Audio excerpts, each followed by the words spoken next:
Welcome to Tropa Tales in Australia! Hi mga katrops! Welcome to another episode of Tropa Tales in Australia. So ngayon, ang pag-uusapan naman natin is magkano ba yung nagastos namin sa pag-process ng visa application papunta dito sa Australia. So isa ito sa mga isa ito sa mga lagi naming natatanong sa amin ng mga kaibigan or ng mga kapamilya na nagpabalak din na pumunta dito sa Australia. So kaya naisipan namin na gawin tong vlog na to. So since ako yung nag-process ng application namin, I just want to share with you kung magkano ba yung mga nagastos all in all. Okay? So ito yung mga major expenses na nagastos namin. So just a backstory, ang visa namin is a 491 visa. Kasi dito sa Australia, maraming types of visa na pwede kang applyan. So pumunta kami dito, wala pa kaming work, pero nag-apply kami under the skilled work regional visa. So which means na sa regional states lang kami pwedeng magstay. Okay? And also, since may mga friends kami na tumutulong sa amin kung paano yung process and nag-DIY din sila. So we have decided na mag-DIY na rin and wag nang mag-agency. So up to you, pag-usapan nyo ng family ninyo, kayong mag-asawa, kung kaya nyo ba na at least isa sa inyo is mag-focus dun sa application process. Or kung hindi naman, pwede rin kayo mag-agency. Although, syempre, sa amin kasi ni Andre, mas pinili namin na instead na ibayad namin sa agency, idagdag na lang namin sa pocket money namin pagdating dito sa Australia. So yun, eto lahat to DIY lang with the help of our friends. Yan. So first na expenses is yung PTE exam. So one of the requirements para makapagpasa ka is mag-take ka ng PTE exam. So sa Singapore namin to tinake, per person during that time is a 340 SGD. So, Andrew has to take it twice para ma-meet yung requirements. So, total cost in SGD is 1,020. In AUD, that's 1,130.75. Okay? Then, another major expenses sa visa application is yung VET assess or yung full skills assessment. So para makakuha kami ng mas mataas na points sa application namin, we need to send our skills for assessment and pareho kaming nag-submit para syempre mas mapataas yung points namin. So, yung sa amin is under VET assess. Andre is doing, sinubmit namin under architectural draftsman. Yung sa kanya and sa akin is yung conference and events organizer. So, bali, ako pa nga pala yung ako yung nag-principal, ako yung main applicant sa aming dalawa because of age and since yung work experience ko naman is more than 10 years din dun sa skill na yun. So, mabalik tayo dun sa VET assess. That is $927 each. Yon. So, isa yun talaga sa pinakamalaki na nagastos namin sa pag-a-apply. That's $927 AUD. So, bale, since kaming dalawa nag-submit, that's 1,854 AUD. And since during that time na nag-apply kami, gusto naming mapabilis yung proseso. So, nag-avail kami ng priority processing. Optional lang to kung gusto nyo ng mas mabilis na processing ng skills assessment ninyo. So, that's additional $600 each.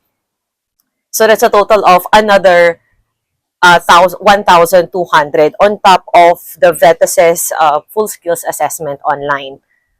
And then, nung nakapag-submit na kami ng EOI and na-invite kami ng ACT, so kailangan pa rin namin magbayad for application for ACT Provisional 491 nomination. So nagbayad kami ng 300 AUD ano na yun, para sa aming dalawa na yun. And then, okay, so another requirement na kailangan yung masubmit is yung police clearance. So, you need to provide police clearance for all countries you've lived for within 10 years. And since, syempre, tumira kami sa Philippines and matagal din kami sa Singapore, so we need to provide Australia with SG police clearance and NBI clearance. So, for SG police clearance, online lang namin tong in-apply. So, that will be 55 SGD each. So, that's a total of 110 SGD. And in AUD, that's about 123.94. Yung sa NBI clearance naman, previously kasi meron na kaming NBI clearance. So, I think that's the reason why nakapag-apply kami online for it's just like a renewal. So, ang binayaran namin doon is 155 each. So, that 155 pesos each. So, that's 310 pesos. So, kailangan lang namin magbayad ng delivery fee kasi pinadeliver lang namin siya sa family namin sa Pinas. So, that's 200 pesos additional. Yan. And, yun na. So, once na ma-invite ka na to lodge your visa, yung 491 visa, yun na yung pinaka-bulk ng expenses ng expenses ninyo para sa application na to.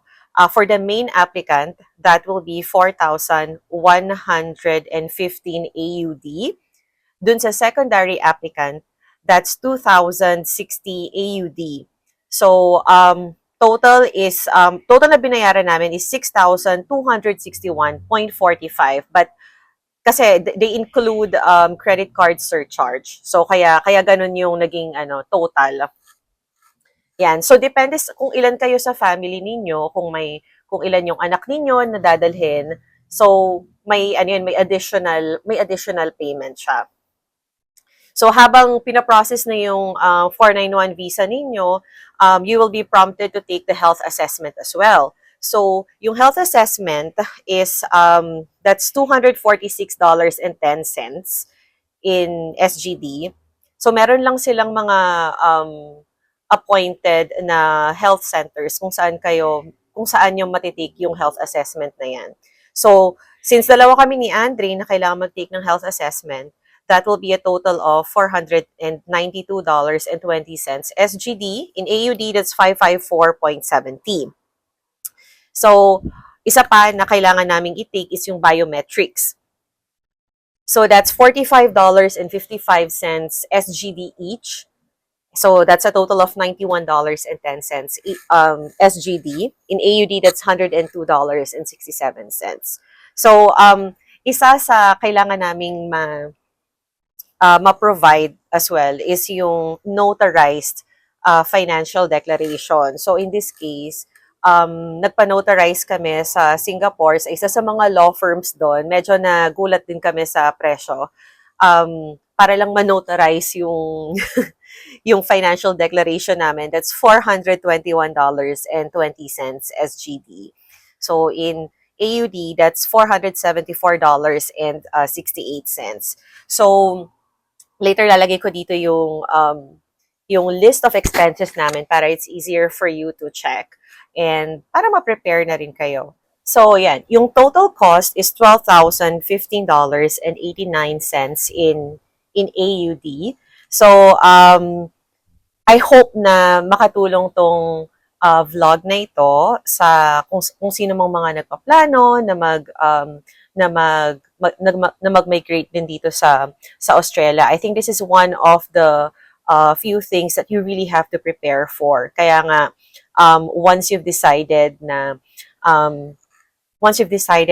mag-migrate dito, kailangan buo talaga yung loob mo dahil syempre hindi naman din maliit na hindi maliit na amount din yung kailangan mong gastusin. So, kaya kami hangga't makakatipid kami, tinatry namin makatipid nung time na nag-a-apply kami. Kaya hindi rin kami nag-agency. So, pero syempre, kasi ako that time is sobrang porsigido kami na kumbaga na makapunta dito sa Australia. Kaya, and ayoko rin naman gumastos ng sobrang laki. So, hindi na kami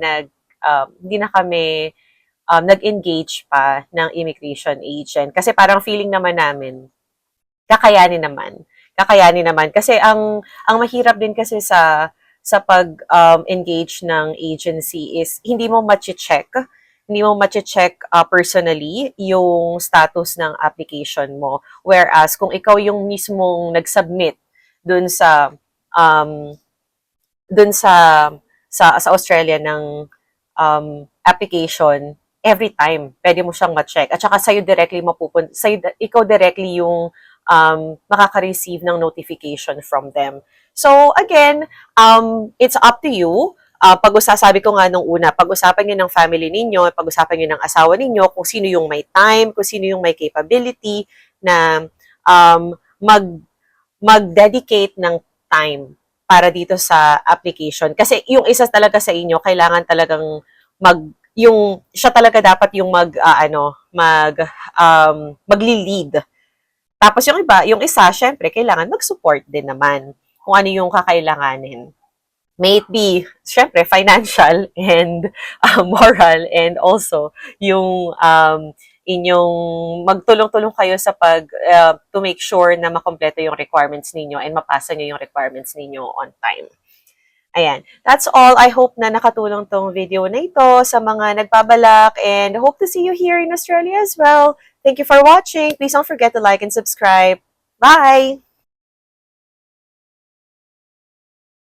Please watch our videos and subscribe to our channel.